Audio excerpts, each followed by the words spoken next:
Selamat pagi saudara-saudara kasih oleh Tuhan. Selamat Natal bagi kita semua. Baru satu hari kita melewati momen Natal ya. Jadi hari ini kita akan beribadah dengan konsep yang berbeda. Saudara bisa lihat sendiri di depan ya. Berbeda dari minggu sebelumnya. Hari ini saya mengundang kita semua untuk sama-sama kita bersekutu sebagai satu keluarga yang telah dipersatukan oleh kasih Kristus. Merayakan persekutuan Natal, merasakan keintiman Natal. Mari sama-sama kita merayakan dan juga bersuka cita atas kehadiran Tuhan.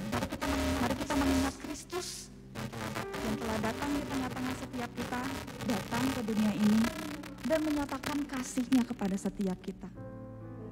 Dan kita pun mari sama-sama sebagai orang yang sudah menerima kasih Tuhan itu, kita mau menyatakan, kita mau menyaksikan kasih yang telah kita terima kepada sesama kita. Mari sama-sama kita mengambil waktu teduh sejenak.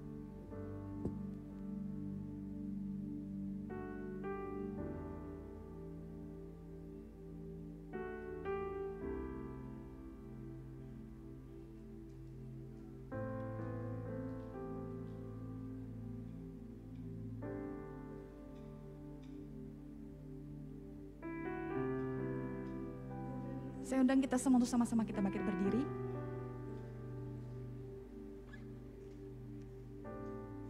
Saudara-saudara kasih dalam Tuhan, ibadah kita pada hari ini kita mulai dengan satu pengakuan bahwa pertolongan kita datangnya dari Allah yang menciptakan langit, bumi dan segala isinya, yang telah turun ke dalam dunia ini dan menyatakan kasih-Nya kepada kita. Turunlah kiranya ke atas setiap kita kasih karunia dan damai sejahtera dari Allah Bapa, Anak, dan Roh Kudus. Amin. Silakan duduk kembali.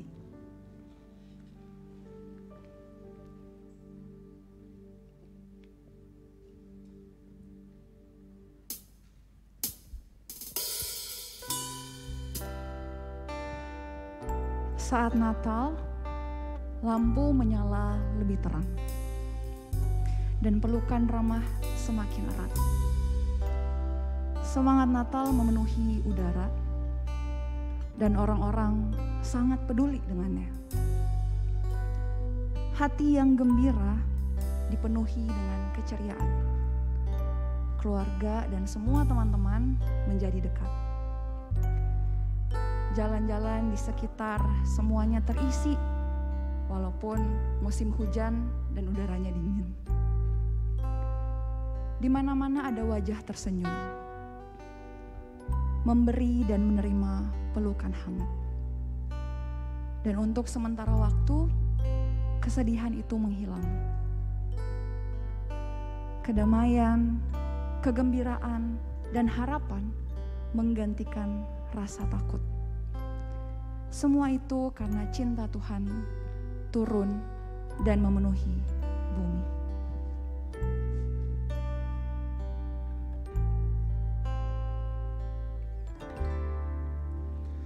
Seorang anak telah lahir untuk kita, seorang putera diberikan, lambang pemerintahan di atas bahunya, dan namanya pun disebut orang penasehat ajaib, Allah yang perkasa, Allah yang perkasa, Bapa yang kekal, Dia Tuhan kita. Raja damai. Mari kita menyambut Tuhan kita. Sambutlah Dia, Yesus Tuhan, Juru Selamat.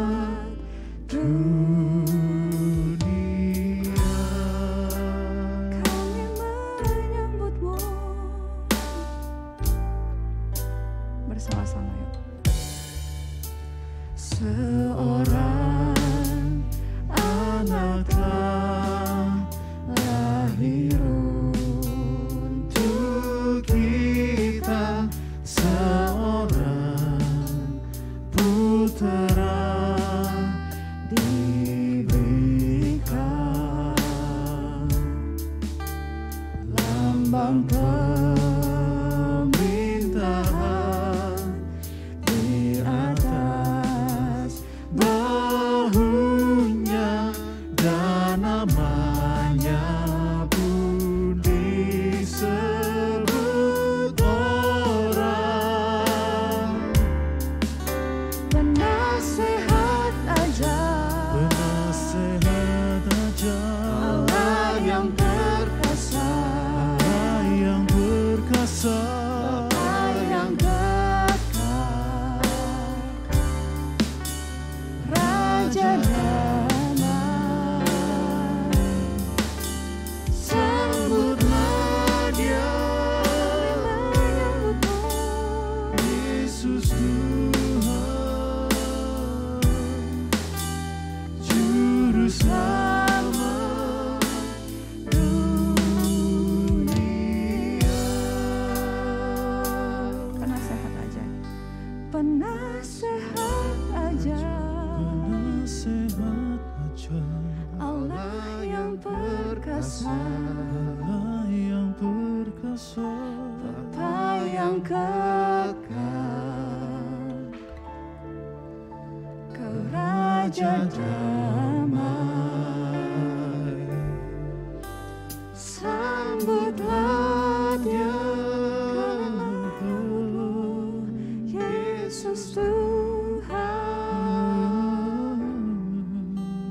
Juru Selamat dunia,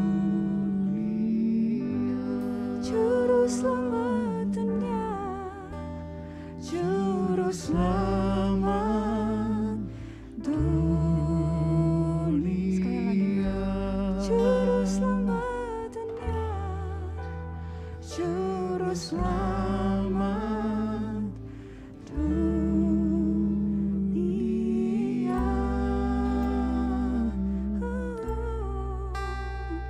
Juru Selamat.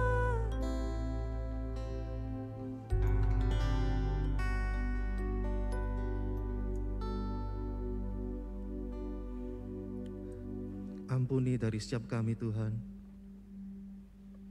kalau kami sering kali lupa akan esensi dari Natal ini. Kami sering kali lupa bahwa hadiah terbesar itu telah Kau anugerahkan bagi setiap kami, jauh melebihi dari apapun yang kami pikirkan. Engkau telah memberikannya bagi kami.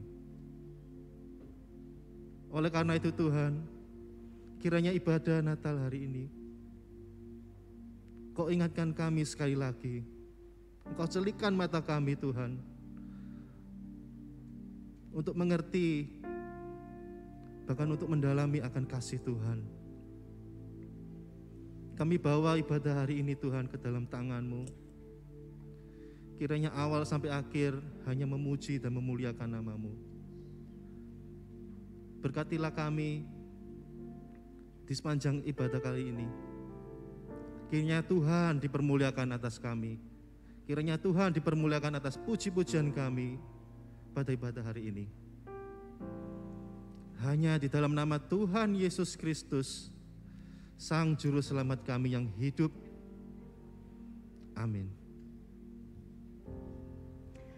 Shalom, selamat pagi Bapak Ibu dan saudara-saudara semua. Selamat Natal buat kita semua. Selamat Natal. Mungkin saudara-saudara di tempat ini juga bisa memberikan salam Natal ya. Selamat Natal untuk orang-orang di samping kiri dan kanannya. Selamat Natal, selamat Natal. Saudara-saudara, kemarin bahkan hari ini kita juga sama-sama datang beribadah di tempat ini kepada Tuhan. Sebenarnya secara tidak langsung kita sedang menunjukkan atau menyatakan iman kita kepada siapa kita percaya dan kepada siapa yang kita sembah. Dia adalah Allah, Sang Pencipta langit dan bumi. Kepada Yesus Kristus anaknya yang tunggal, yang datang ke dunia lahir untuk menyelamatkan kita. Dan juga kepada Roh Kudus yang ada dalam hati kita, memberikan kepada kita kedamaian. Saudara-saudara, untuk itu saya ingin kita sama-sama bernyanyi, menyatakan iman kita kepada siapa yang kita sembah dengan satu pujian, This I Believe.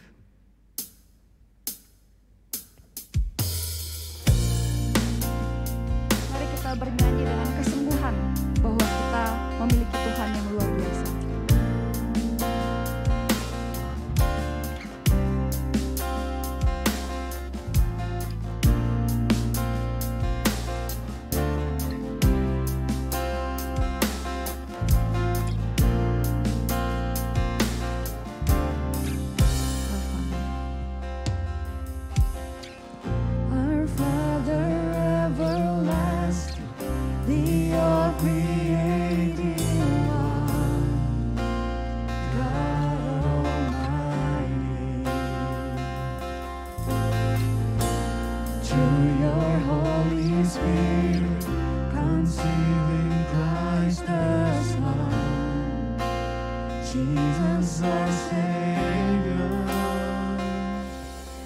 Ajak saudara-saudara untuk bangkit berdiri.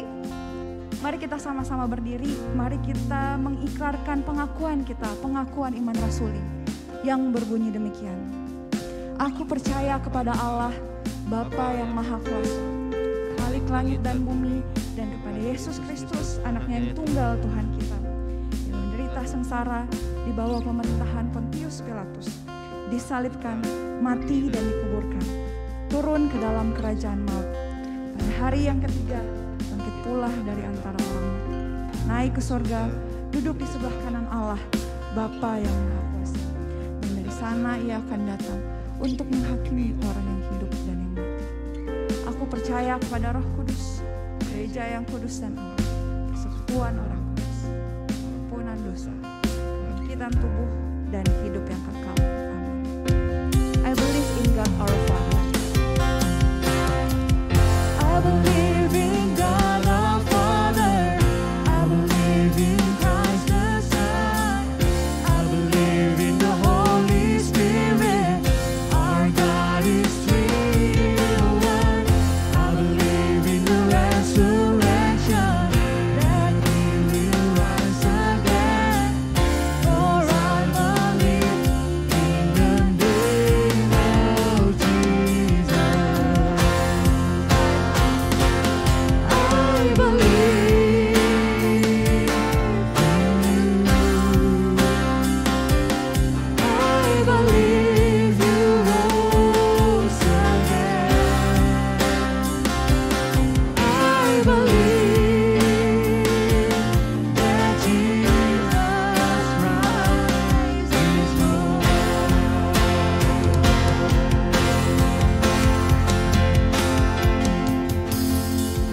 I believe in life eternal.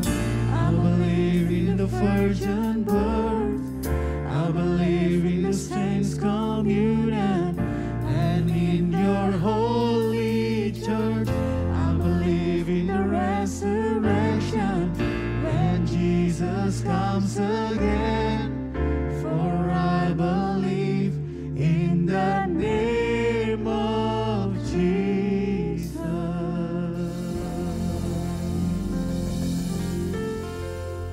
Saudara-saudara dipersilahkan duduk.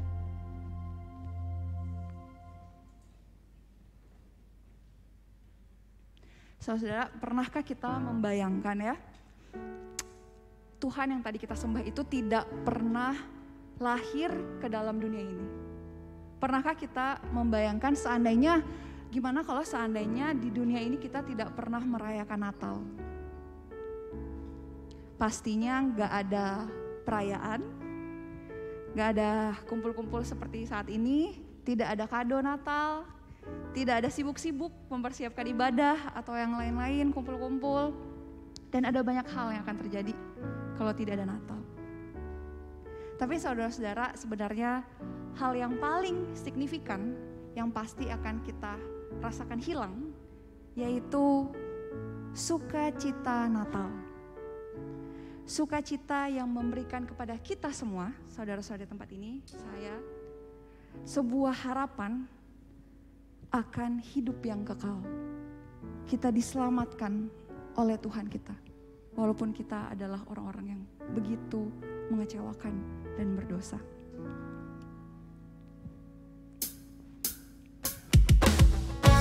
Untuk itu saudara-saudara, saya ingin mengajak kita bersama-sama untuk bersyukur. Mari kita merayakan Natal itu, bernyanyi bersukacita karena Sang Pemberi Damai itu lahir ke dalam dunia ini, memberikan kepada kita harapan. Joy to the world. Joy to the world, the Lord has come. Let I receive a King. Let every heart prepare Him room, and heaven and nature sing, and heaven and nature sing, and heaven nature sing. Boleh sambil tepuk tangan sama-sama yuk.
Dan sambut Rajamu di hatimu, terimalah bersama bersyukur, bersama bersyukur, bersama-sama bersyukur.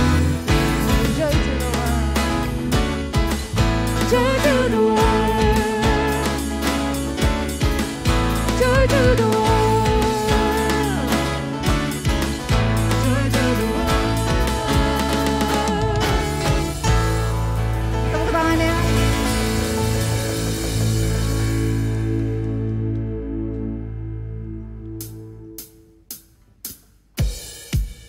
Tadi sukacita itu sudah kita terima ya, karena Kristus sudah datang ke dalam dunia ini. Nah sekarang ini adalah giliran kita semua saudara-saudara untuk menyebarkan sukacita Natal itu kepada orang-orang di sekitar kita. Mari kita menyatakan kasih Kristus kepada orang-orang di sekitar kita. Mari kita menyatukan hati kita, memuji, memuliakan nama Tuhan. Bergandengan tangan di dalam kasih Tuhan. Tepuk tangan yuk.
Saudara, karena hari ini adalah hari yang spesial, jadi kita akan berdoa tidak lagi dipimpin, untuk hari ini aja tidak dipimpin oleh hamba Tuhan kita yang biasa mendoakan kita semua di sini. Saat ini saya ingin kita bersama-sama di tempat ini berdoa secara khusus untuk satu dengan yang lain. Nah, tapi pertama-tama saya ingin memberikan waktu kepada saudara-saudara semua di tempat ini. Mari kita mengambil waktu sejenak, kita berdoa mengucap syukur akan kelahiran Kristus di dunia ini. Saat ini mari kita tundukkan kepala. Mari kita berkata kepada Tuhan, terima kasih Tuhan karena Engkau mengingat kami. Terima kasih karena Engkau mau datang ke dalam dunia yang penuh dosa ini.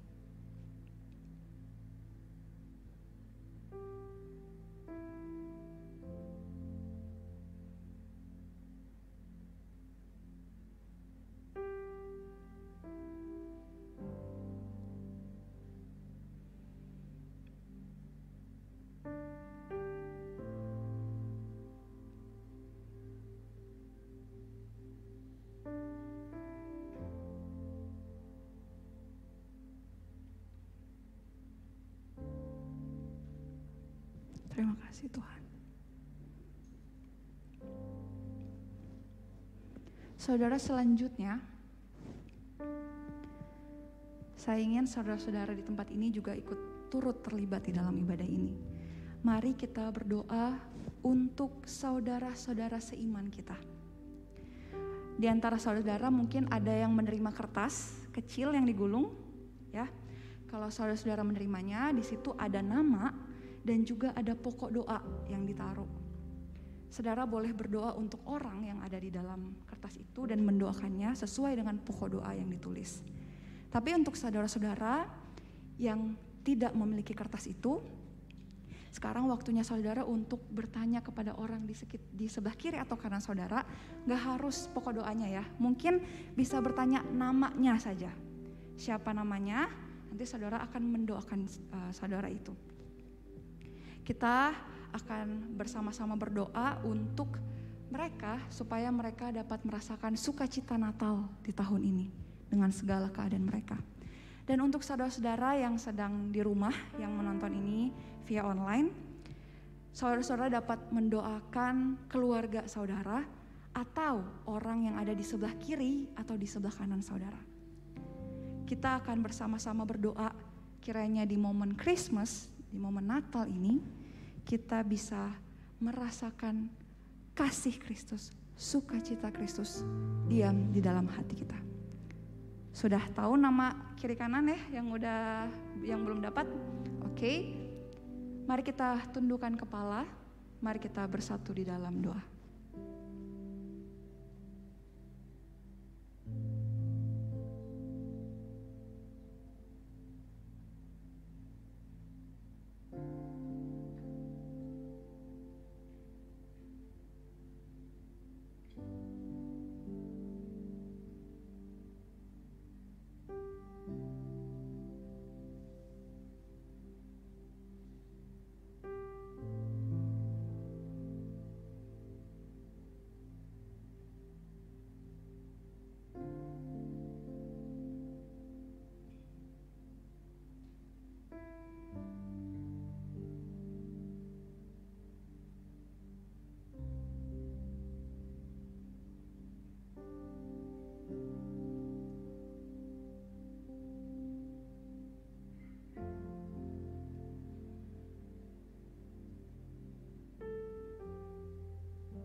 Saudara-saudara yang terakhir, saya memberikan waktu khusus bagi saudara-saudara semua yang ada di tempat ini maupun yang ada di rumah.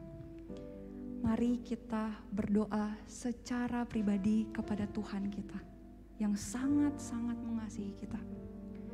Mari kita pakai waktu ini untuk mengungkapkan semua yang mungkin tidak bisa kita katakan, kita ceritakan kepada orang-orang di sekitar kita. Mari kita pakai waktu ini berdiam di hadapan Tuhan. berbicara kepadanya.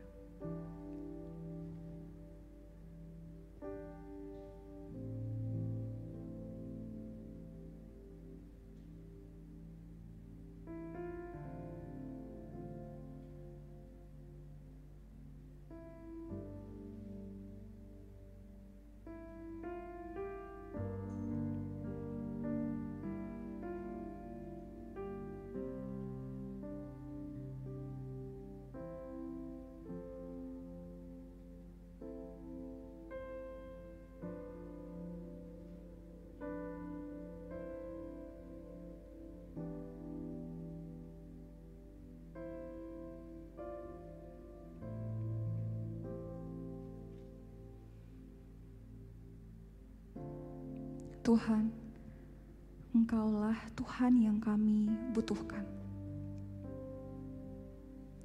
Engkau adalah Tuhan yang berkuasa, namun Engkau begitu dekat dengan setiap kami.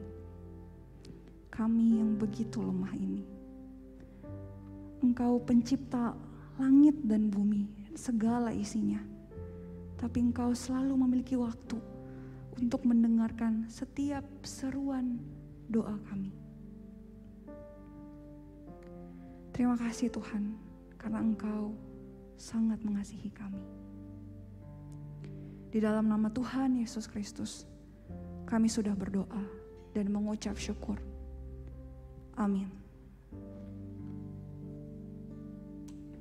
Persembahan pujian oleh Kobo.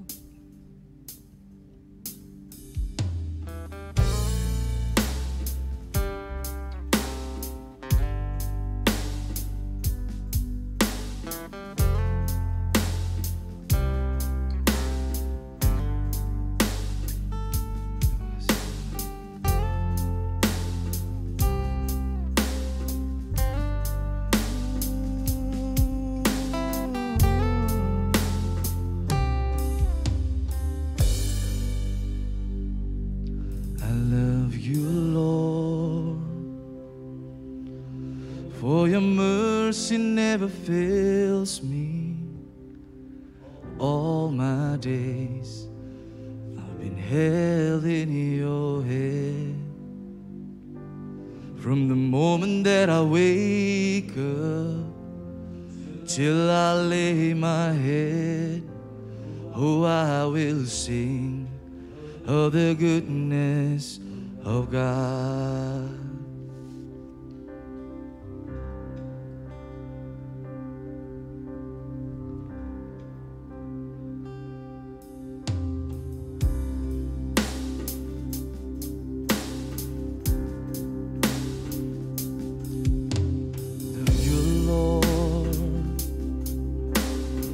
Your mercy never fails me. All my days I've been held in your hand. From the moment that I wake up till I lay my head, oh, I will sing of the goodness of God. All my life you have been faithful. All my life you have been so good.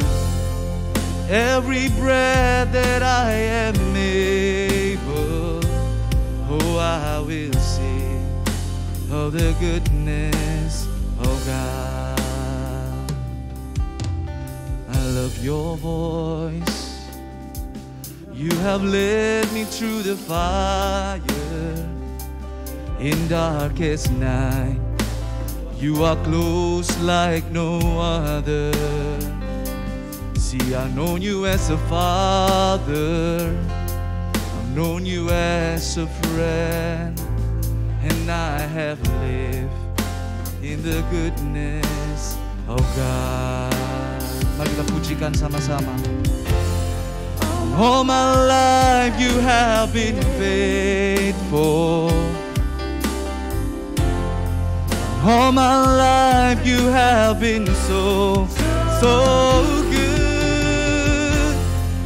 every breath that I am able, oh, I will sing of the goodness of God. It's your goodness, Lord. Your goodness is running after, it's running after me. Your goodness is running after, it's running after me. With my life laid down, I surrender now, give you everything. Your goodness is running after, it's running after me. Your goodness, Lord. Your goodness is running after, it's running after me.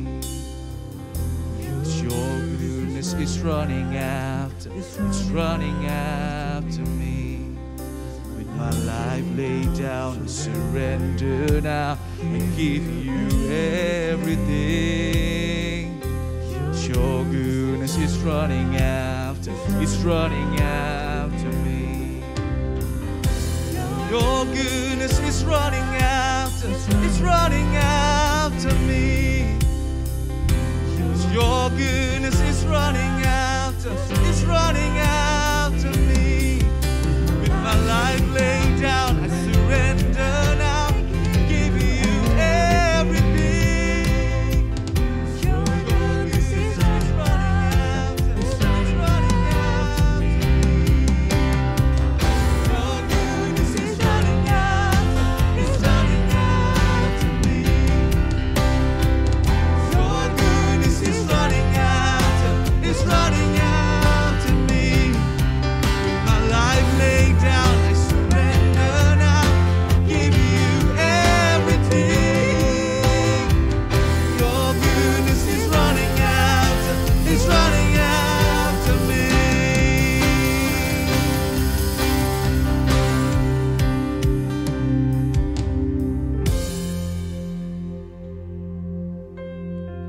Saudara, kasih dan kebaikan Tuhan tidak pernah habis-habisnya Ia berikan di sepanjang kehidupan kita. Kasih yang Tuhan berikan setiap harinya tidak pernah gagal memukau setiap kita. Ia menghiasi perjalanan hidup kita dengan kemurahan dan kebaikannya. Bahkan dalam musim apapun, kita bisa melihat tuntunan dan penyertaan Tuhan sebagai bukti kasih-Nya bagi kita semua. Biarlah Natal ini menjadi satu momen di mana kita mengingat dan mengucap syukur akan kasih Tuhan yang begitu besar, yang Ia limpahkan bagi kita dan juga bagi gereja kita.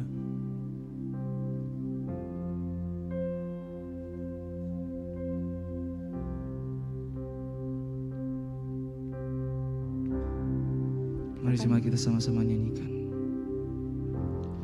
All my life you have been faithful, and all my life you have been so good. With every breath that I am able, oh, I will sing of the goodness of God. And all my life you have been faithful. Engkau setia, Tuhan. Engkau setia dalam setiap kehidupan kami, Bapa. Kau terlalu baik, Tuhan. Kau terlalu baik, Yesus. Mari sama-sama nyanyikan kebaikan Tuhan. Oh, I will sing of the goodness of God. Oh, I will sing of the goodness of God. Oh, I will sing of the goodness of God.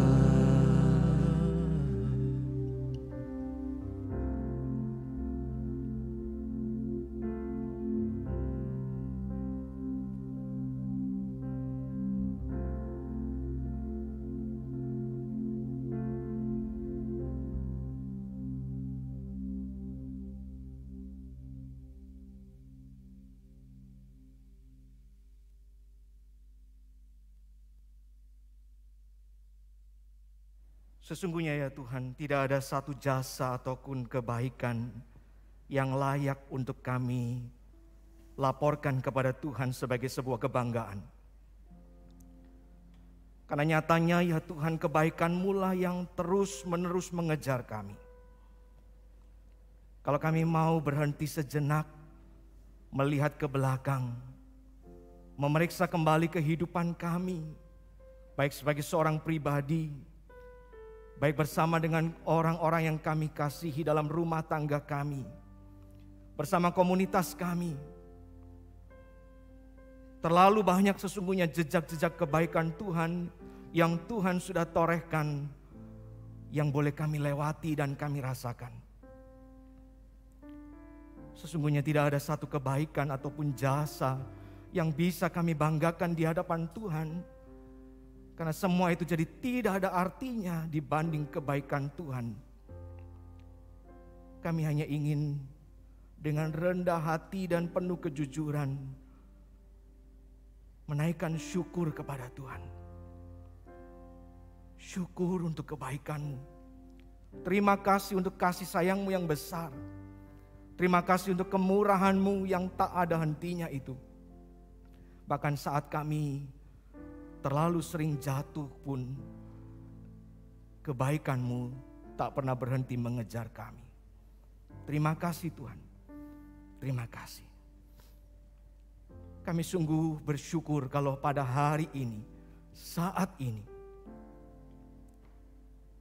kami boleh bersama-sama berada di tempat ini. Untuk kembali bersekutu, untuk kembali mengingat akan kebaikan dan kasih sayang Tuhan. Lebih-lebih dari itu untuk kembali diingatkan apa yang harus kami kerjakan di dalam kehidupan yang masih Tuhan percayakan kepada kami. Satu momen yang waktu awal tahun kemarin kami mungkin belum bisa membayangkan ini terjadi. Kami tidak bisa membayangkan apakah kami sanggup melewati tahun yang penuh dengan kesulitan dan ketidakpastian ini. Kami tidak bisa membayangkan apakah nanti kami punya waktu, kesempatan, walaupun secara terbatas sekalipun, kami bisa hadir di rumah Tuhan untuk beribadah, merayakan kelahiran-Mu, merayakan kasih setia-Mu, sekaligus merayakan kebaikan-Mu di minggu terakhir tahun ini. Tidak ada yang pasti, tapi toh kami tiba di titik ini. Terima kasih. Terima kasih untuk kasih sayang-Mu dan kebaikan-Mu. Maka sekarang ya Tuhan, bukalah hati kami, supaya kami boleh terbuka untuk mendengar suara dan nasihat-Mu sendiri, yang kiranya boleh memimpin perjalanan hidup kami ke depan. Terpujilah Engkau dalam nama Tuhan Yesus, Juru Selamat yang kami rayakan itu. Kami berdoa dan berseru. Amin.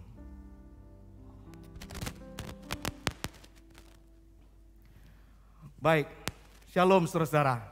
Selamat. Ya, kita sekali lagi bersyukur ya.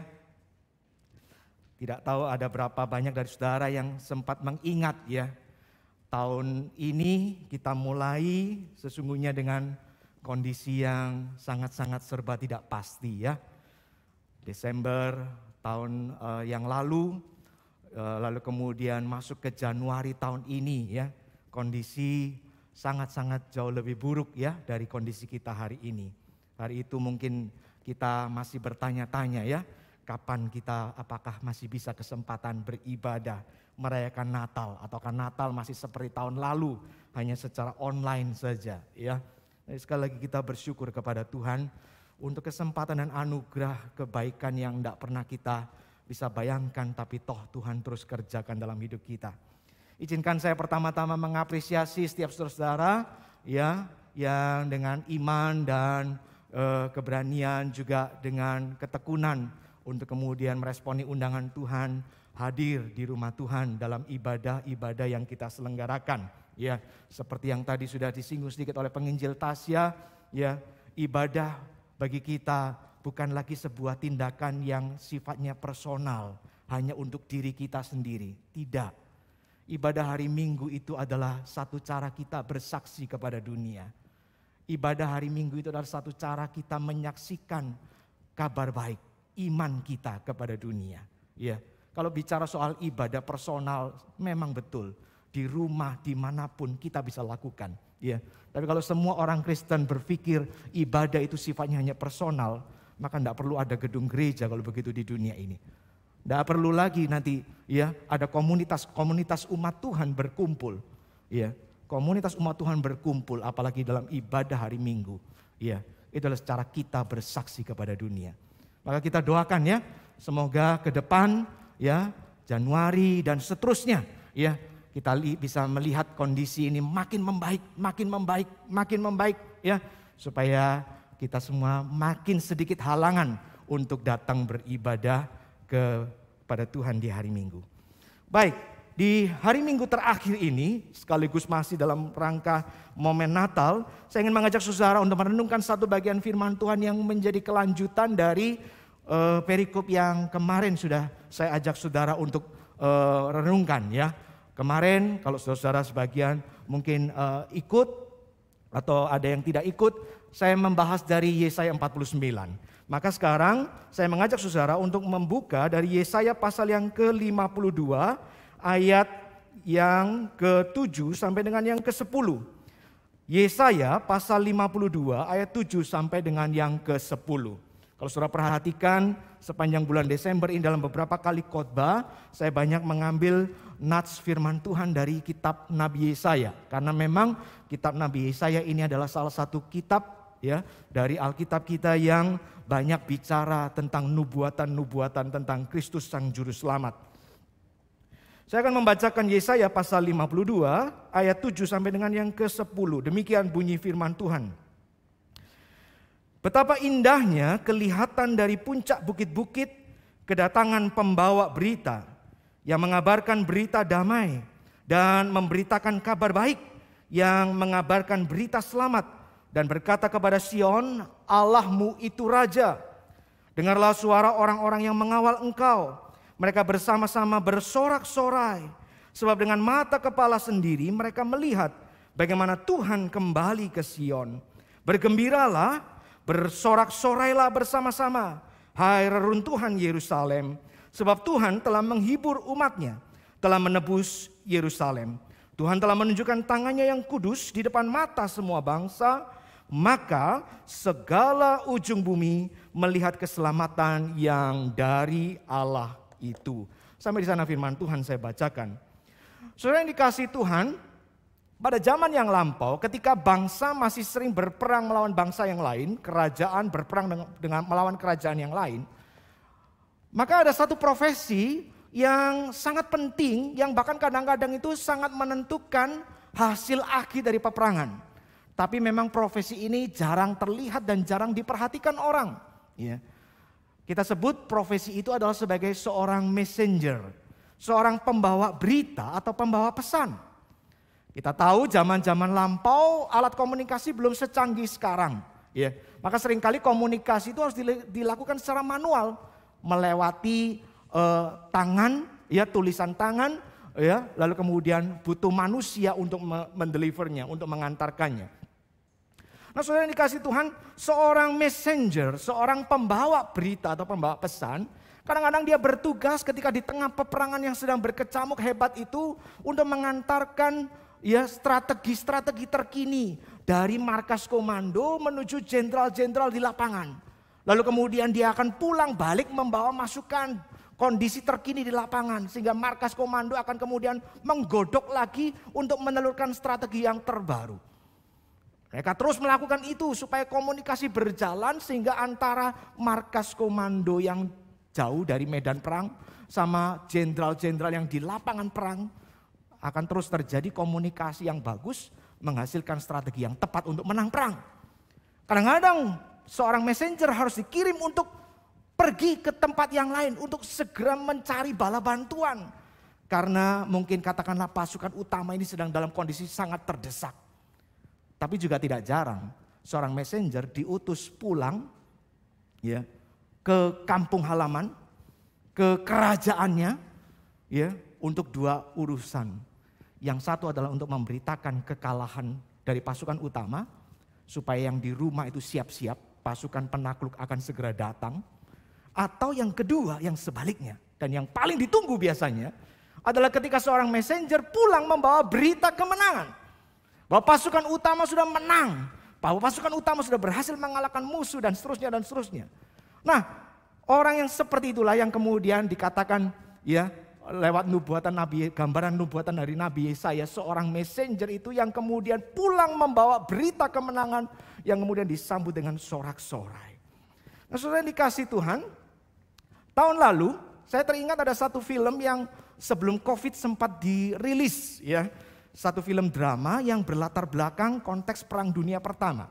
Judulnya 1917 ya.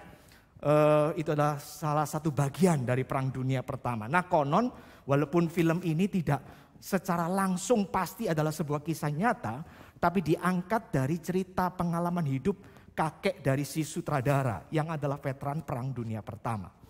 Nah, saya mendapati kisah film ini sangat menarik dan sangat relate, sangat terkait dengan message yang akan saya sampaikan. Itu sebabnya bagi saudara-saudara yang mungkin belum pernah menontonnya, saya akan menceritakan sekilas kisah ini. Nah, kisah ini adalah ketika bercerita tentang satu kumpulan pasukan Inggris ya yang sedang katakanlah menikmati jeda dari peperangan, karena di tempat mereka itu posisi pasukan Jerman itu sedang mundur. Jadi mereka yang tadinya perang luar biasa hebat, saling membunuh luar biasa, tiba-tiba ada jeda. Ya, lalu kemudian mereka dapati pasukan musuh itu sedang mundur. Tapi masalahnya adalah pasukan ini kemudian menerima satu berita yang sangat terpercaya bahwa mundurnya pasukan Jerman itu ternyata adalah sebuah siasat. Mereka punya teman-teman pasukan lain Inggris di tempat yang lain ya, yang jumlahnya lebih besar, ribuan bahkan puluhan ribu, mungkin lebih dari puluhan ribu, sedang berencana esok harinya itu akan menyerang kedudukan pasukan Jerman yang dipikir sudah hampir kalah itu loh. Padahal sebetulnya di sana pasukan Jerman itu katanya sedang menyiapkan jebakan luar biasa. Sehingga kalau pasukan Inggris itu betul-betul menyerang, mereka pasti hancur. Mereka pasti binasa dan kalah total. Maka kemudian pimpinan dari pasukan yang kondisinya cukup aman ini lalu kemudian meminta kepada anak buahnya, kepada para prajurit di bawahnya, untuk ada yang mau jadi volunteer, jadi sukarelawan, mengirimkan surat. Surat ini harus segera tiba di garis depan sana. Ya, waktunya singkat, tidak boleh terlambat. Lalu kemudian yang kedua adalah orangnya hanya boleh sedikit orang yang dikirim. Karena kalau makin banyak orang akan ketahuan dan segera kemudian disergap oleh pasukan Jerman. Karena masalah yang ketiga yang harus dihadapi adalah mereka harus melintasi daerah yang dikuasai oleh pasukan Jerman. Jadi sebetulnya ini misi hampir seperti misi mustahil. Sedikit orang melintasi daerah pasukan musuh dalam waktu yang sangat singkat. Tapi di tengah gentingnya misi ini lalu kemudian muncul satu orang kemudian mengajukan diri sebagai volunteer ya. Kita bisa lihat gambar Bapak berikutnya, memang ini adalah tokoh pemeran filmnya. Katakanlah yang seorang itu kita sebut saja sebagai si adik ya. Yang kalau dari hadapan saudara sebelah kiri ya. Si adik. Nah, si adik ini menjadi volunteer pertama. Kenapa? Karena dia punya kepentingan. Di garis depan itu ada kakaknya. Ya, dia berpikir kalau dia tidak segera pergi mengantar surat ini, kalau tidak ada orang mau pergi, maka kakaknya akan jadi salah satu korban. Maka dia menjadi volunteer. Aku mau pergi. Lalu kemudian karena tidak bisa pergi sendiri, dia ajak teman baiknya, si sahabat. Maka pergilah dua orang ini, walaupun si sahabat sebetulnya sangat enggan, karena tahu ini misi lebih banyak matinya daripada berhasilnya. Tapi kemudian mereka berdua berangkat. Nah betul apa yang dikhawatirkan. Baru berangkat sebentar, mereka sudah kena jebakan pasukan Jerman. Si sahabat itu sudah hampir mati. Hanya karena ditolong oleh sahabatnya, si adik, dia berhasil selamat. Maka sekarang tadinya dia jalankan misi ini dengan enggan, tapi sekarang dia makin bersungguh-sungguh karena dia merasa hutang nyawa nih sama sahabatnya. Mereka kembali lanjutkan perjalanan, malang tidak terlalu lama kemudian si adik meninggal karena sergapan pasukan Jerman. Maka kemudian surat itu dititipkan kepada si sahabat seorang diri. Di tengah pergolakan batinnya, ketakutan, kesedihan itu ya. Tapi dia ingat, dia ini utang nyawa nih sama sahabatnya. Dia memang tidak punya siapa-siapa di garis depan. Tapi sahabatnya yang mati ini punya kakak di garis depan. Maka dia bertekad untuk sesegera mungkin menyelesaikan misi. Singkat cerita, satu orang ini kemudian berhasil sampai ke garis depan. Tepat ketika serangan itu akan dimulai. Dan singkat cerita, ia berhasil menggagalkan serangan itu. Dia berhasil menggagalkan kehancuran dari pasukan Inggris yang besar itu. Sampai di situ filmnya selesai. Nah, saudara yang dikasihi Tuhan, sekali lagi, alasan saya memakai film ini adalah karena saya merasa film ini sangat relate, sangat terkait dengan isi berita yang ingin saya sampaikan kepada saudara hari ini. Bukankah firman Tuhan mengatakan kepada kita bahwa kita manusia di dunia ini sedang terus-menerus secara konstan terlibat dalam yang namanya peperangan rohani. Masalahnya firman Tuhan berkata perang kita bukan melawan darah dan daging. Perang kita adalah melawan penguasa-penguasa kegelapan di udara, kuasa-kuasa jahat. Perang kita adalah melawan dosa dan maut. Nah, ada satu kelompok pasukan yang jumlahnya besar itu, seperti dalam film ini. Tanpa mereka sadari, mereka sedang berjalan menuju jebakan maut itu. Mereka sedang berjalan menuju yang namanya kematian.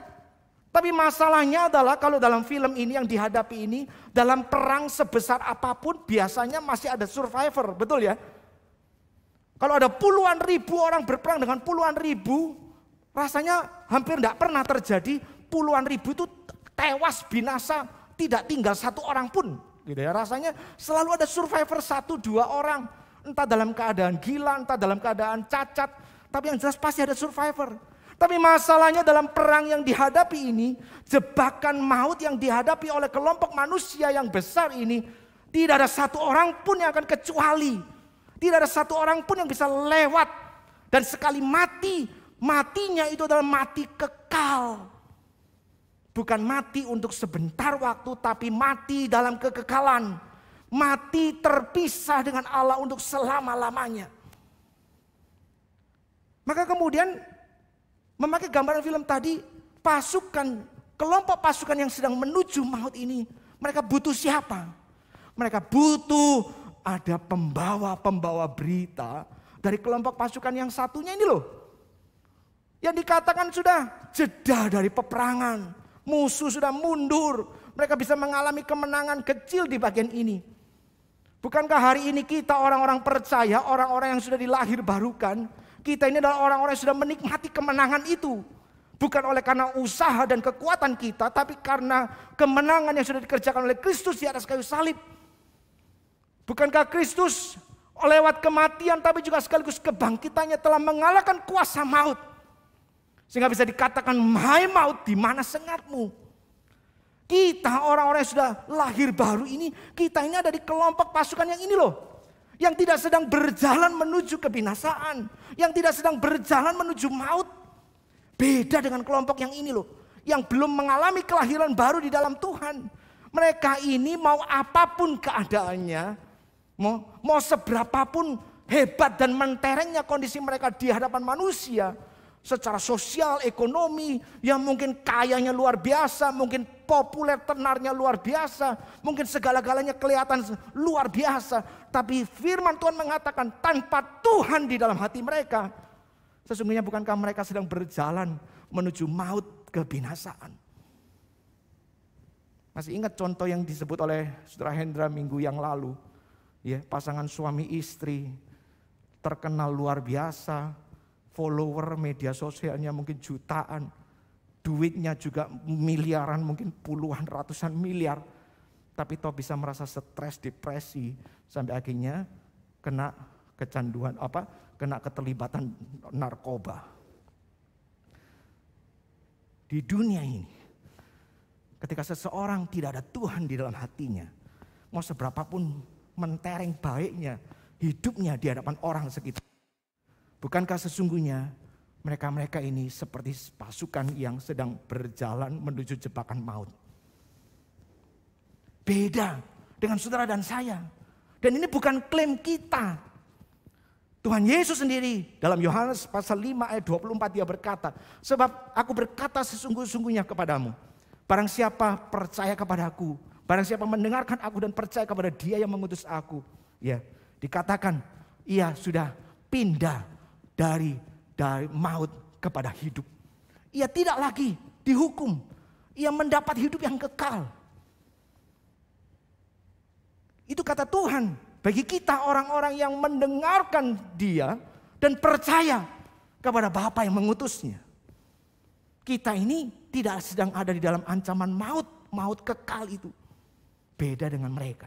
Itu sebabnya saudara, sekali lagi, butuh ada orang-orang yang bersedia menjadi messenger ini loh. Mengingat keberadaan mereka itu yang sedang berjalan menuju maut. Orang-orang itu ketika sadar ya betapa mereka dilewatkan dari bencana bahaya yang besarnya luar biasa. Itu yang dikatakan oleh Nabi Yesaya. Orang-orang itu akan menyambut kedatangan sang pembawa berita dengan sorak-sorai penuh kegembiraan luar biasa. Ini pembawa kabar yang baik luar biasa. Ini yang datang ini bukan pembawa kabar buruk tapi kabar baik. Kabar baiknya bukan sekedar, hei aku membawa kabar nih, aku mau memberi kamu hadiah besar. Bukan. Tapi yang kita bawa adalah kabar bahwa Kristus yang telah mati itu mau memberikan keselamatan. Itu kabar di atas segala kabar. Dan itulah kabar yang mereka nantikan sebetulnya. Nah saudara yang dikasih Tuhan, dalam konteks Nabi Yesaya, ya. Ketika Nabi Yesaya berbicara kepada saudara sebangsanya, sesama orang Israel. Ya. Sebetulnya Nabi Yesaya ini sudah berkali-kali dipakai Tuhan untuk menubuatkan berita penghukuman bagi orang-orang Israel. Kalau kamu tidak setia beribadah kepada Tuhan, kalau kamu terus dengan penyembahan berhalamu, ingat satu hari nanti kamu akan dihukum oleh Tuhan. Ada satu bangsa dari utara, ya, yaitu bangsa Kasdim, bangsa Babel, akan dikirim Tuhan untuk membinasakan kamu.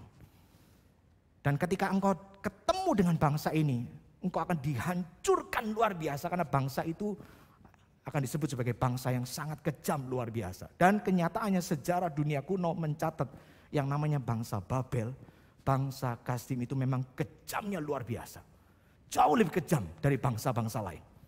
Ketika mereka menaklukkan satu bangsa, itu dihina luar biasa, disiksa luar biasa, dianiaya luar biasa, dihancurkan luar biasa. Maka Nabi Yesaya mengingatkan, nanti ya kalau kamu sampai mengalami itu, pada zaman itu nanti, maka yang paling dinantikan adalah kedatangan sang pembawa kabar. Yang kemudian mengatakan, Tuhan sudah tidak lagi menghukum kamu. Tuhan sudah mengalahkan ya para penindasmu. Tuhan akan memulihkan kamu. Tuhan akan menebus kamu kembali menjadi anak kesayangannya, umat kesayangannya. Itulah berita yang nanti akan paling kamu nantikan. Berita keselamatan, berita penebusan, berita kemenangan, sekaligus berita pemulihan. Bagi orang Israel itu maknanya. Tapi sebetulnya apa yang disampaikan Yesaya bukan sekedar untuk orang Israel hari itu saja.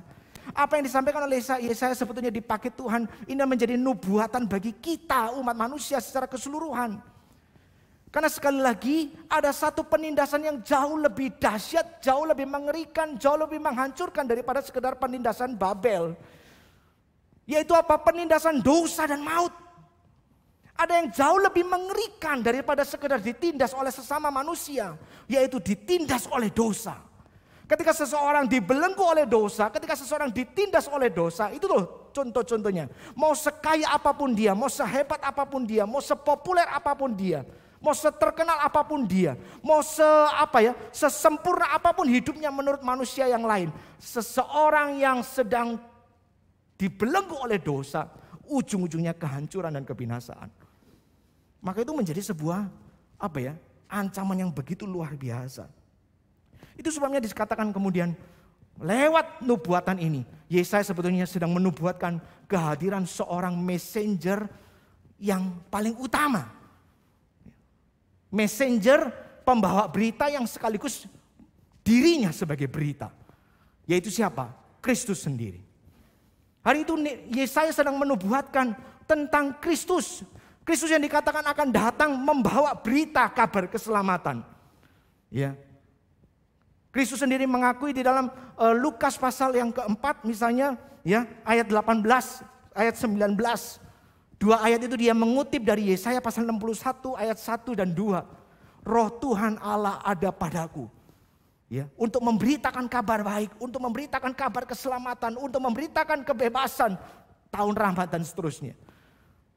Yesus menyadari betul, dia adalah sang messenger itu. Natal yang pertama, itu adalah penggenapan dari nubuatan Tuhan. Bahwa kabar baik ya diberitakan kepada umat manusia yang sedang berjalan menuju jebakan maut, kematian untuk selama-lamanya. Dan Natal pertama itu membawa berita bahwa akulah sang messenger inilah yang sekaligus menjadi beritanya. Beritanya adalah aku melewat kematianku akan menjadi keselamatan bagi kamu. Saudara yang dikasihi Tuhan, itu sebabnya ketika orang-orang menyadari betul apa berita yang sedang diterima ini, biasanya sukacitanya itu luar biasa. Saya mengkaitkannya dengan hari ini adalah sukacita yang kita rasakan ketika kita bertobat, ketika kita mengaku dosa kita pertama kali di hadapan Tuhan itu loh. So, kalau kita mendengar kisah-kisah pertobatan ya, seringkali gak usah yang inilah, gak usah kisah-kisah pertobatan yang diwarnai dengan mujizat, dengan tanda-tanda ajaib, perjumpaan-perjumpaan ajaib, penglihatan dan sebagainya. Banyak kasus pertobatan terjadi, seringkali yang kita saksikan adalah apa? Orang yang bertobat ini kemudian bahkan sampai kadang itu bisa menangis, bercucur air mata. Ya, kenapa? Karena dia merasakan betul betapa rusaknya hidupnya, tapi kemudian Tuhan mengampuni dia. Betul ya? Saudara mungkin pernah mendengar, menyaksikan kisah-kisah seperti itu, atau mungkin saudara sendiri punya kisah seperti itu.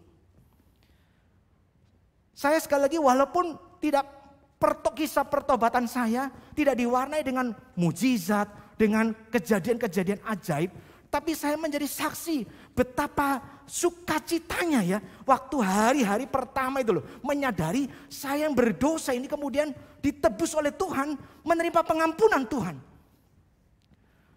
Saya bertobat kan SMP kelas 3 ya. Dimulai dengan mengikuti satu ibadah KKR, lalu kemudian mengambil keputusan di sana, lalu kemudian berapa bulan kemudian dibaptis di bulan Desember ya tahun 89. Ya. Saya dibaptis di sana. Itu angkatan baptisan terakhir dari mendiang almarhum pendeta Markus Santoso, papa dari saudara Philip ya, yang kemarin kesaksiannya saudara simak itu. Saya angkatan terakhir karena tahun berikutnya beliau sudah meninggal. Nah, 2 tahun sebelumnya waktu saya kelas 1 SMP, saya cerita papa saya yang meninggal kan. Sebelum papa saya meninggal, status quo. Sebagai anak, tidak pernah mikir apa-apa. Pokoknya makan, sekolah, pulang, main, tidur, selesai. Gak pernah ada pikiran apa-apa. Begitu tiba-tiba papa meninggal, langsung hidup itu jadi jungkir balik. Langsung mulai mikir tapi tidak punya solusi apa-apa. Kesimpulannya masa depan ini suram. Tidak punya masa depan. Hidup jadi tidak karu-karuan. Lalu kemudian di kelas 3 itu saya balik ke Surabaya.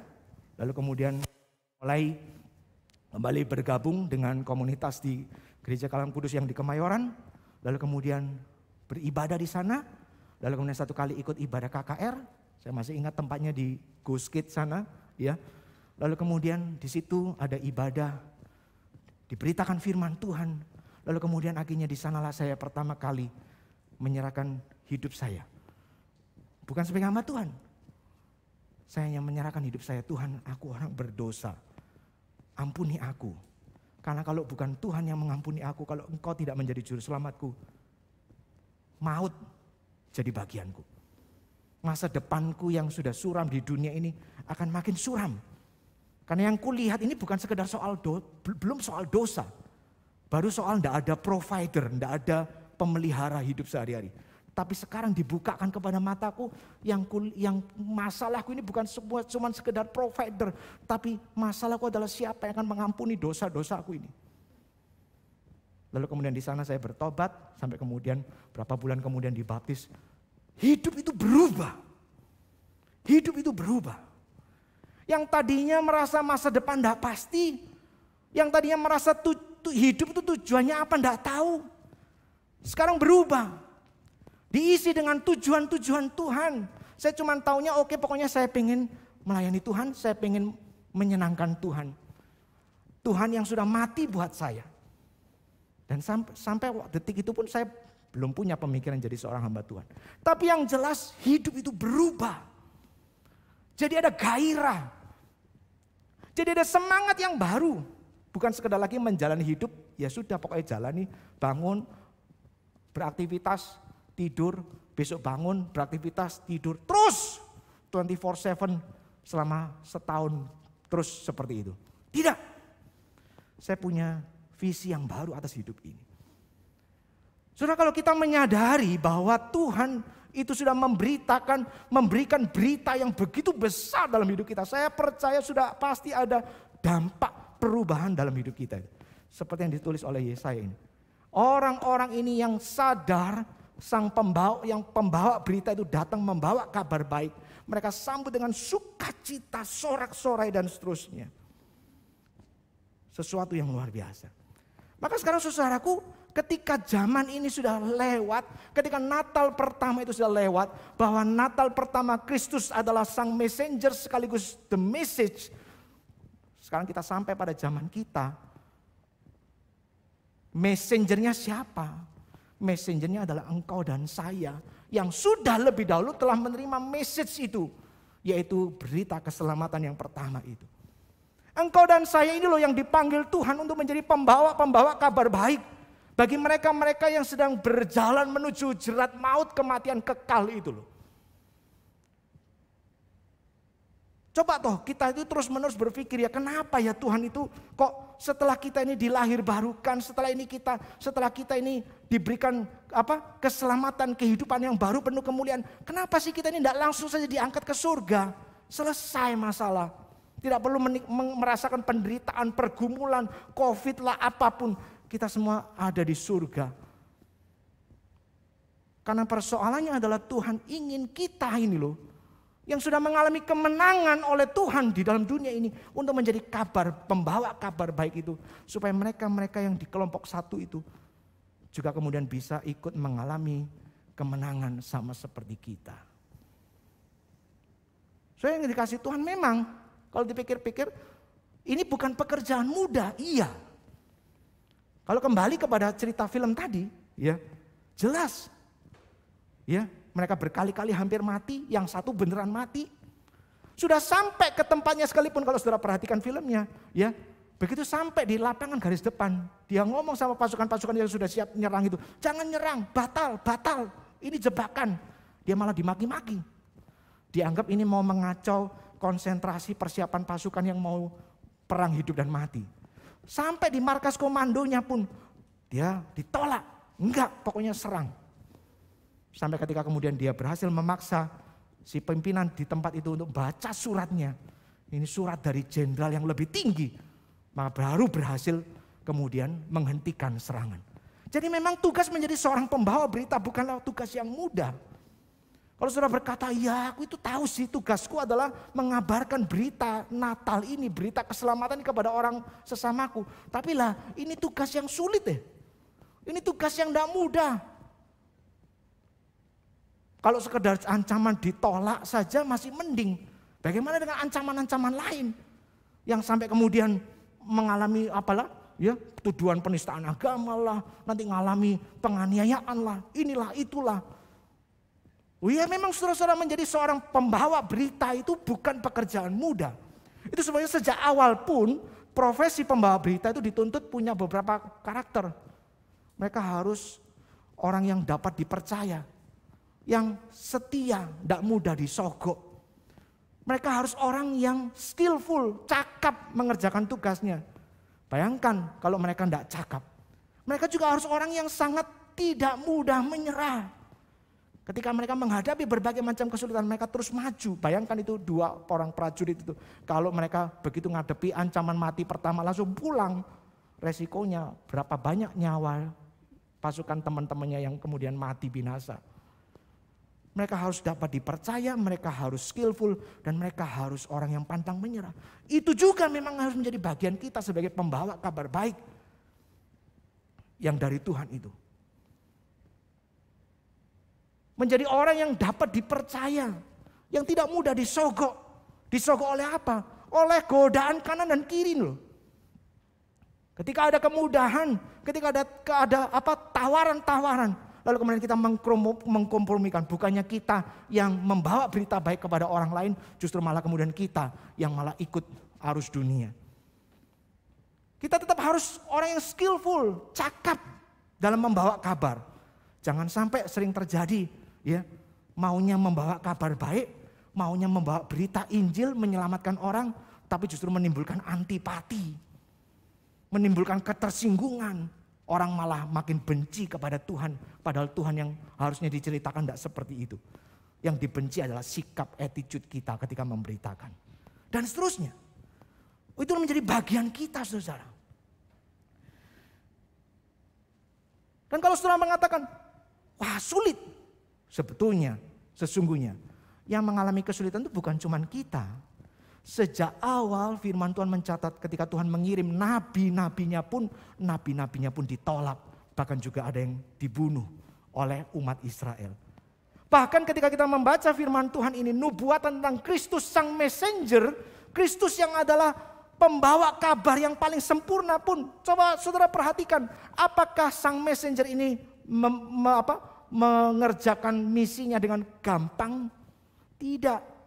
Kemarin saya sebutkan di dalam Yesaya 49 ayat yang ke-7. Dia dihina, dijijikkan, dipandang jijik. Loh gila enggak saudara? Allah itu yang harusnya jijik loh sama kita. Allah itu sempurna, mulia, suci. Lalu kemudian kita ini yang jauh dari kesempurnaan, penuh dosa. Tapi justru ketika Allah itu datang ke tengah-tengah kita, harusnya ia yang jijik kepada kita. Tapi sebaliknya justru malah manusia-manusia memandang dia dengan jijik. Kalau saudara sudah membaca tadi di pasal 52, kita tadi membaca ayat 7 sampai 10. Perhatikan di ayat firman Tuhan, ayat yang ke-13 sampai pasal 53 ayat 12. Nubuatan tentang juru selamat itu masih dilanjutkan, tapi judulnya langsung hamba Tuhan yang menderita. Di bagian itu firman Tuhan justru menubuatkan Kristus sang messenger itu, dia mengalami penderitaan yang luar biasa. Maka saudara-saudara yang dikasih Tuhan, memang kalau dikatakan, waduh, Natal ini pesannya berat. Ya, ini kayaknya enggak bisa bawa sukacita ini pulang ini ya. Bukan. Saudara tetap bisa merasakan sukacita Natal itu, bahkan sukacita itu lebih dari segala sukacita yang bisa didapat hanya dari sekedar tukar kado, pesta makan atau yang lain sebagainya. Ketika kita sadar betul apa yang menjadi tugas misi Allah bagi kita, yaitu menjadi pembawa kabar baik bagi dunia yang sedang menuju maut itu. Ketika kita menyadarinya dan ketika kita melakukannya dalam kesetiaan, saya percaya itulah kesukacitaan terbesar yang akan kita alami. Soalnya di Natal yang pertama, Kristus sang messenger itu harus membayar dengan dirinya sendiri. Untuk menggenapi misi Allah, membawa berita baik bagi dunia yang penuh dengan dosa ini. Maka sekarang pertanyaannya bagi kita adalah, ketika kita sekarang dipercaya menjadi messenger-messengernya Allah, apa yang akan kita lakukan? Soalnya ketika kita mencoba melakukan atau merenungkan bagian ini, saya seringkali mendapati 2 pertanyaan ya. 2 pertanyaan yang kalau saya renung-renungkan kemudian semoga jawabannya boleh mendorong kita untuk bisa mengatasi kesulitan ini. Pertanyaan pertama yang sering muncul adalah, kalau saya itu harus taat kepada Tuhan, termasuk taat membawa kabar baik kepada orang lain ini. Taatnya itu harus sejauh apa sih? Sejauh apa harus saya taat? Kalau saudara masih pernah berpikir seperti itu atau yang seperti itu, semirip itu, semodel itu, baik, coba pikirkan jawaban ini. Kalau Anda tanya sejauh apa kita harus taat kepada Tuhan. Pikirkan jaraknya, jauhnya surga dari bumi. Saya sengaja kasih tanda kutip di sana. Karena sebetulnya jarak surga dan dunia itu nggak bisa diukur. Betul ya? Ini bukan seperti jarak Jakarta Surabaya bisa diukur berapa kilo. Jakarta Sydney, Jakarta atau Surabaya ke New York itu semua bisa diukur. Iya. Bahkan bumi bulan aja bisa diukur. Tapi bicara soal jarak surga dari dunia, gimana cara mengukurnya? Kita hanya bisa memakai imajinasi mata iman kita. Karena itu sesungguhnya jarak yang ditempuh Kristus ketika ia taat kepada kehendak Bapa untuk menjadi pembawa kabar baik bagi engkau dan saya.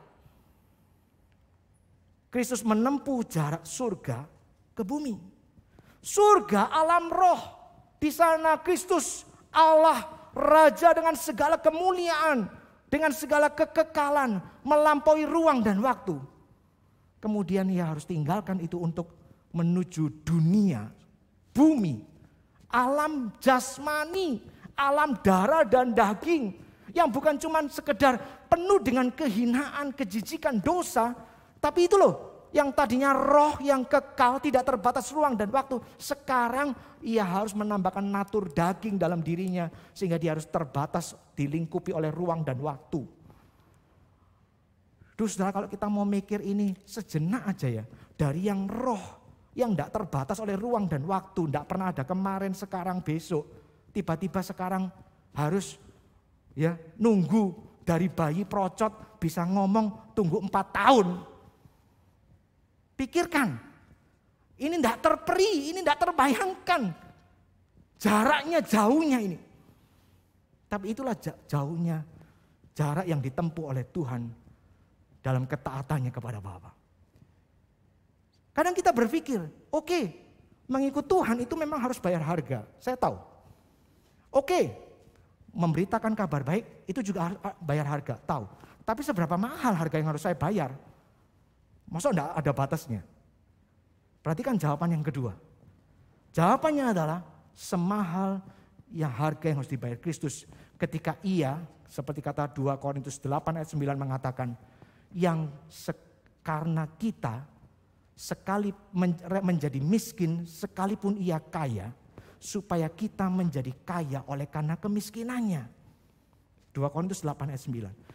Saudara, ketika 2 Korintus 8 ayat 9 dibaca banyak orang, saya kok yakin banyak orang langsung terpukau sama frase terakhir. Wah, puji Tuhan. Kita jadi kaya karena kemiskinan Kristus. Wah, ini jaminan ya, kalau ikut Kristus jadi konglomerat. Ya. Ini yang jadi jaminan kalau ikut Tuhan, usaha apapun pasti sukses. Ya. Mau investasi saham, arisan, MLM, apapun pasti cuan ribuan %. Bukan. Saudara, ayat ini mengingatkan kepada kita betapa besarnya pengorbanan Kristus ketika ia menjadi juru selamat bagi kita.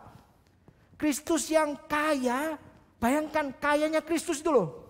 Hari ini kita paling bisa membayangkan orang terkaya di dunia. Makhluk terkaya di dunia siapa sih? Jeff Bezos, Elon Musk, ya berapa sekarang? Sekian ratus miliar dolar, jaraknya sama yang nomor 3, nomor 4, mungkin mereka di bawah 100 miliar dolar misalnya. Mereka cuma 2 biji di tengah 7 miliar, itu aja sudah luar biasa. Bayangkan kalau Kristus diukur kekayaannya hanya dengan kekayaan materi. Mungkin kalau seluruh jagat raya ini semua planet ada penghuninya, ya. Kristus itu jadi yang paling kaya dibanding semua jagat raya ini. Dan jarak kekayaan ini bukan cuma 100 sama di bawah 100. Mungkin bermiliar-miliar kali lipat dari kekayaannya seorang Bezos. Ini kaya yang sangat kaya karena kekayaan ini bukan kekayaan materi. Ia adalah pemilik alam semesta sejagat raya. Tapi kalau saudara baca 2 Korintus 8 ayat 9. Dia yang kayanya seperti itu, rela jadi miskin. Miskinnya itu pakai kata bangkrut. Jadi itu miskin total.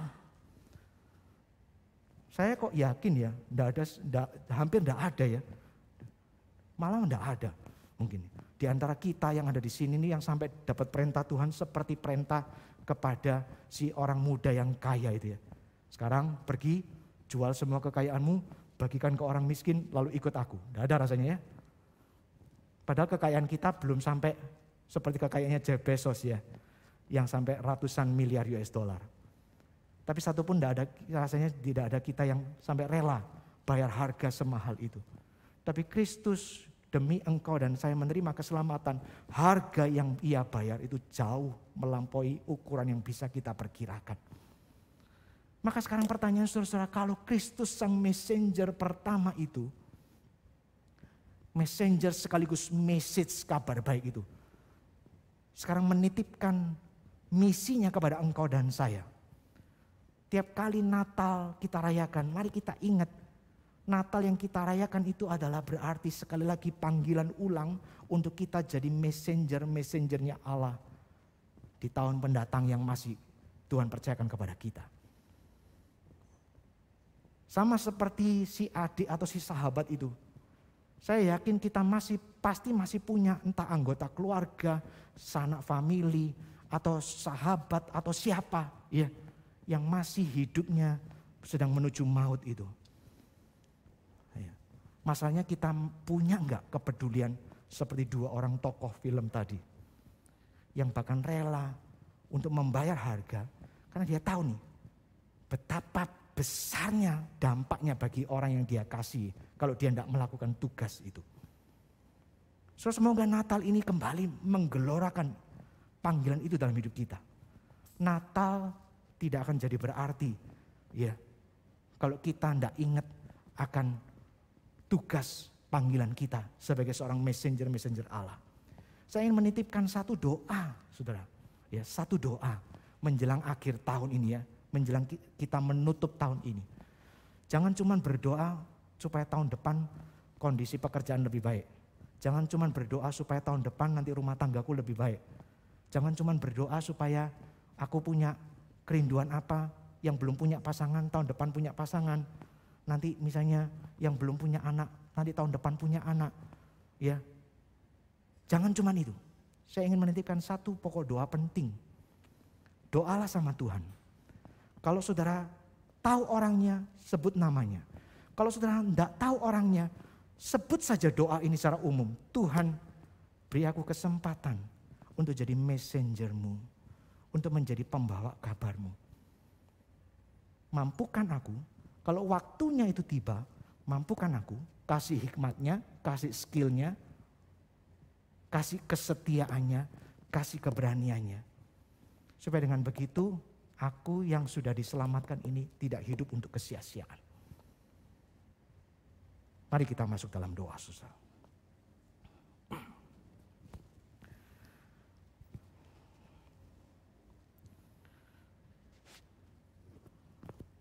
So, seperti yang saya ajak saudara untuk pikirkan di bagian akhir tadi. Saya ingin itu menjadi doa kita. Yeah. Tadi di bagian sebelum khotbah, kita sudah berdoa untuk pokok doa pribadi, bukan? Kita sudah diberi kesempatan untuk menaikkan doa, kerinduan kita, keinginan kita. Yeah.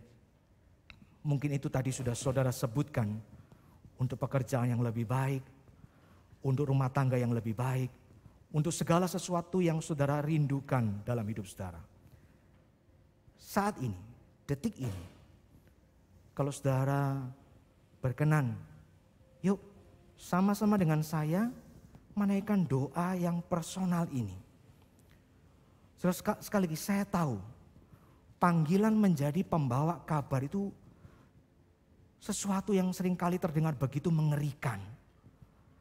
Tuhan, kalau untuk jadi seorang pelayan, mungkin jadi asyir aku maulah.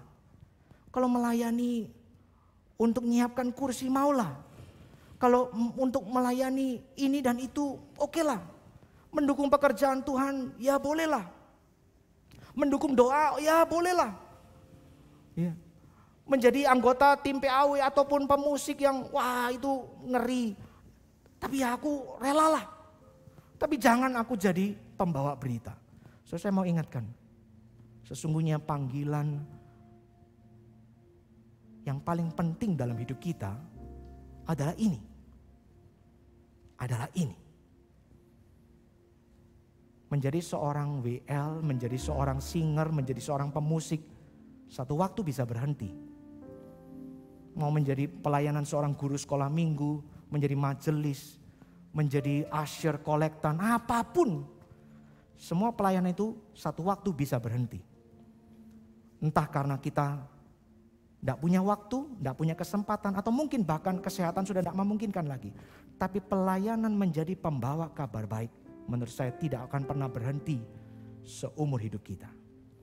Kita adalah orang-orang yang berhutang. Kita sudah lebih dahulu diselamatkan nyawa kita. Kita ini kalau tidak diselamatkan Tuhan, kita sudah mati binasa. Maka sekarang Tuhan yang sudah menyelamatkan kita itu menitipkan kepada engkau dan saya surat penting ini. Bawa surat ini.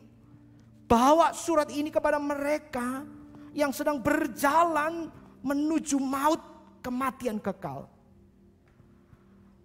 Tak perlu memikirkan mereka-mereka yang terlalu jauh. Kalau engkau mau lakukan, silakan, puji Tuhan. Tapi coba mulailah dari orang-orang terdekatmu. Kalau engkau mau meresponi dorongan ini, mari berdoa bersama saya saat ini juga. Seperti yang saya katakan tadi. Kalau kau tahu namanya, sebut. Paling tidak satu nama. Kalau engkau tidak terpikir siapa namanya, tidak masalah. Berdoalah. Tuhan, kalau engkau masih percayakan aku tahun baru,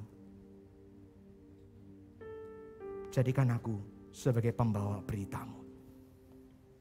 Berdoalah saudara. Berdoalah. Saya percaya ini permohonan paling penting hari ini yang bisa kita naikkan kepada Tuhan.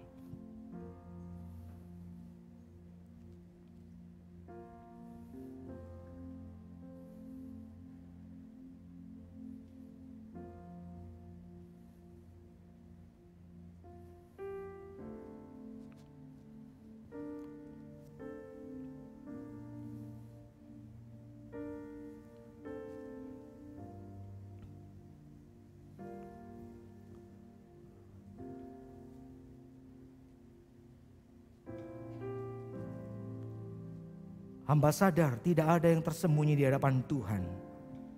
Engkau yang paling mengenal isi hati kami. Engkau yang paling mengenal keberadaan diri kami. Dan mungkin juga keberatan-keberatan kami. Walaupun firman telah diberitakan, pasti ada semacam keengganan, keraguan untuk melangkah. Ya, saya pernah mendengar ini. Ya, aku tahu bahwa tugasku adalah membawa kabar bagi orang lain. Tapi apakah aku bisa? Masalahnya aku takut. Masalahnya aku tidak punya kemampuan. Masalahnya nanti terjadi ini, terjadi itu, dan lain sebagainya. Tidak ada yang tersembunyi Tuhan, bahkan dalam hati hamba-Mu ini sendiri Engkau kenal. Sesungguhnya di dalam hati kami lebih banyak keengganan. Karena itu di akhir ibadah terakhir tahun ini, ketika kami lebih dahulu dibuat terpukau oleh betapa banyaknya kebaikan Tuhan yang sudah mengejar kami selalu setiap saat. Kami ingin menyampaikan pokok doa sederhana ini. Tuhan, tolong kami. Mampukan kami. Beri kami kerinduan itu. Dan kalau waktunya tiba, beri kami hikmat, beri kami keberanian, beri kami kecakapan untuk bisa menjadi pembawa berita Tuhan bagi mereka yang membutuhkan. Setidaknya Tuhan tolong kami supaya kami paling tidak punya kerinduan untuk membawa nama-nama mereka dalam doa kami. Sehingga entah lewat kami, entah lewat orang lain.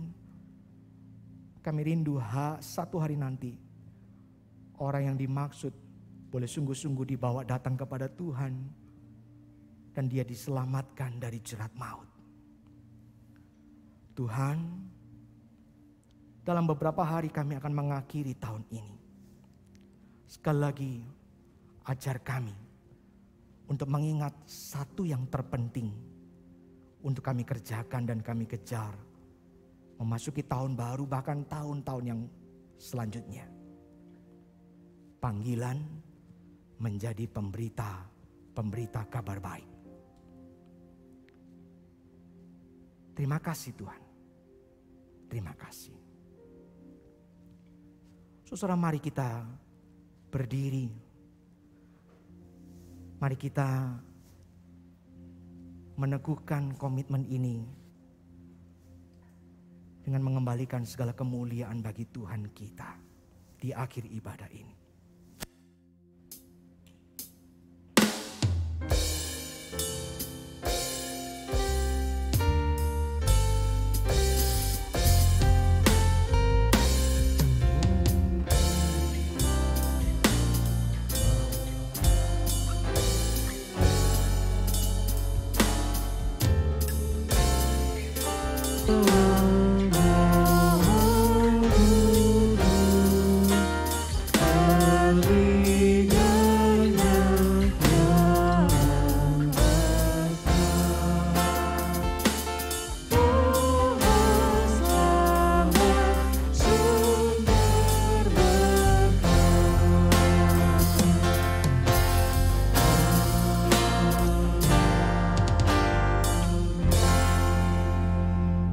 Maka sekarang saudaraku, di ibadah terakhir minggu tahun ini, mari arahkan kembali hatimu kepada Tuhan. Engkau yang sudah mendengar panggilan Tuhan atas hidupmu, dan engkau yang rindu untuk menjawab panggilannya. Terimalah berkatnya, dan biarlah bersama berkat Tuhan itu engkau dimampukan menggenapi misi Tuhan. Kiranya kasih karunia dari Allah Bapa Surgawi, kasih sayang sempurna Tuhan Yesus Kristus Sang Putra Natal, yang telah menempuh jauhnya surga menuju dunia demi menjadi keselamatan bagi kita orang berdosa. Kiranya penghiburan, damai sejahtera, kekuatan, semangat, ketekatan dari Allah Roh Kudus akan memberkatimu saudaraku. Menolong engkau bersemangat menjadi pemberita-pemberita kabar baik itu. Mulai hari ini sampai Tuhan datang kembali. Amin.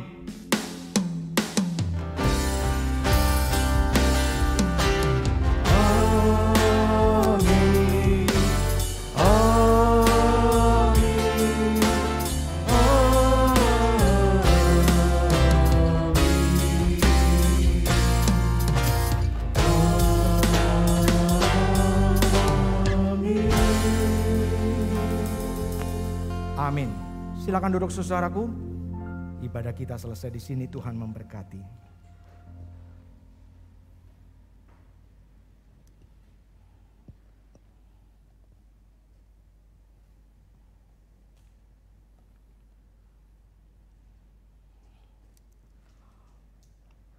Baik, satu saja pengumuman yang saya sampaikan di akhir ibadah ini adalah berkenaan dengan akhir tahun ya, yang akan tanggal 31 Desember yang akan segera kita lewati di minggu ini.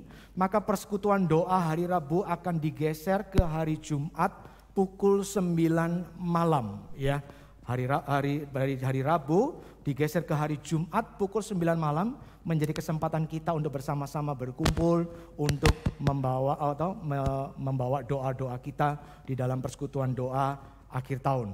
Tetap lewat Zoom, link yang seperti biasa dipakai di hari Rabu. Silakan saudara-saudara untuk kemudian bisa join di sana. Penginjil Tasya yang akan memimpin dan menolong kita dalam ibadah itu. Selamat hari Minggu saudaraku. Selamat memasuki tahun baru. Tuhan memberkati. Boleh nggak kasih selamat Natal buat seseorang di BCS ini dan kasih wish-nya buat dia? Apa ya? Selamat Natal untuk Bapak Gembala aja deh. Bapak Gembala, selamat Natal. Semoga Tuhan semakin memberkati Bapak dan keluarga, sama Cairva juga, dan semakin bisa memberkati kita jemaat-jemaat ini dan bisa semakin menjadi contoh buat kita juga di masa kedepannya. Thank you untuk semua pelayanannya. Merry Christmas buat Cetasya sama Cihangas. Semoga semangat terus buat pelayanan di sini. Semoga tahun depan juga cepat dapat gandengan ya waktu Natal. Udah. Siapa ya? Untuk semuanya ya. Untuk Tunas Remaja, Urem, yuk kita meresponi relasi kasih yang Tuhan udah kasih kepada kita. Yuk kita memberikan diri kita untuk pelayanan kembali. Selamat Natal untuk guru-guru sekolah minggu BCS Surabaya. Semoga Natal tahun ini juga tetap bersuka cita, tetap mendapatkan damai sejahtera dari Tuhan. Semangat dalam melayani anak-anak sekolah minggu. Selamat Natal untuk Lasu Yeni. Semoga Lasu Yeni juga selalu sehat. Selamat Hari Natal buat Lasu Lanfang. Semoga Lasu Lanfang selalu sehat, selalu diberkati Tuhan. Nggak seseorang sih, tapi banyak anak-anak sekolah minggu. Selamat Natal semuanya. Tuhan Yesus menolong anak-anak di rumah. Tetap bersuka cita, tetap semangat, tetap cinta Tuhan ya. Sampai ketemu lagi di tahun-tahun yang mungkin kita nggak pernah tahu nih kapan kita bisa ketemu lagi di sekolah minggu ya. Bye-bye. Selamat Natal buat Daniel sama Yosua. Semoga tahun ini cepet-cepet dapat pacar, oke? Selamat Natal untuk Hana sama Cetasya. Semoga Natal tahun ini Tuhan semakin berikan sukacita yang melimpah dan juga semangat yang berapi-api. Selamat Natal untuk semuanya lah ya, nggak satu orang atau dua orang. Untuk semuanya, untuk rekan-rekan Grow yang di hari Selasa, semuanya selamat Natal. Untuk segenap jemaat, semuanya selamat Natal. Kiranya damai Natal, kehadiran Kristus boleh berarti di dalam kehidupan setiap kita. Selamat Natal.